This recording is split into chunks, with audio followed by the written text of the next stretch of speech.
Bu günü Troyanın kim olup olmaması Türk dünyasında kimsenin önemsemediği bir tarihtir. Troyanın başına gelenler Türk dünyasının unuttuğu bir tarihtir. Lakin onlar eramızın əvvəlində bizi Troyada qətl etdiği halda yenidən qisas alır. Və yenə qayıdaq futbol meydançasına və Merih Demirala. Merih Demiral Avropanın ortasında bir meydançada bozqurt simvolu göstərir. Avropalılar anladı ki, onların artıq manqurtlaşdığına əmin olduğu xalqın nümayəndələrindən biri onlara bozqurt simvolu tutur. Manqurt bilirsiniz nədir?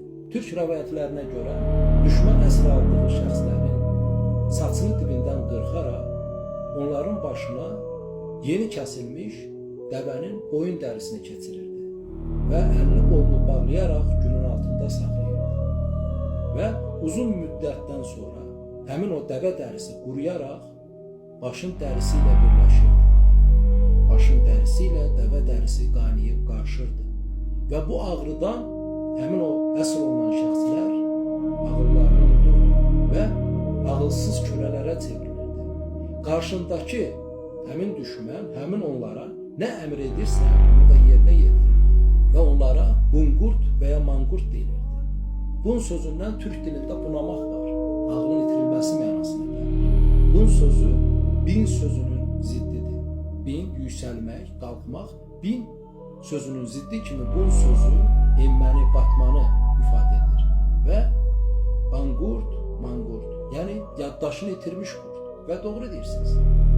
Fiziki işgəncələrlə manqurtların yaradılması tarixdə qalıb. Çox keçmişdə qalıb. Artıq biz 21-ci əsrdə yaşayırıq. Amma 21-ci əsrdə artıq manqurtları insanın başına dəvə dərisi keçirərək etmirlər. İnsanın ağlını alaraq manqurtlaşdırırlar.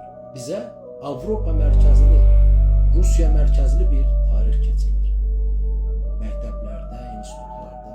Bizə Avropa mərkəzli, Rus mərkəzli, Fars mərkəzli fəlsəfə dərsləri keçirilir, ədəbiyyat dərsləri keçirilir və biz həmin o çəkilən çizgilərdən kənara çıxa bilmərik və bax beləcə bizi manqurtlaşdırıblar.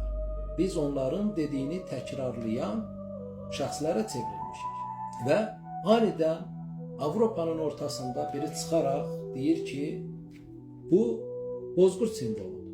İndi baxırsınızmı? Avropa düşünür ki, bizi manqurtlaşdırıb, əvəzinə biri çıxıb deyir ki, mən bozqurdam.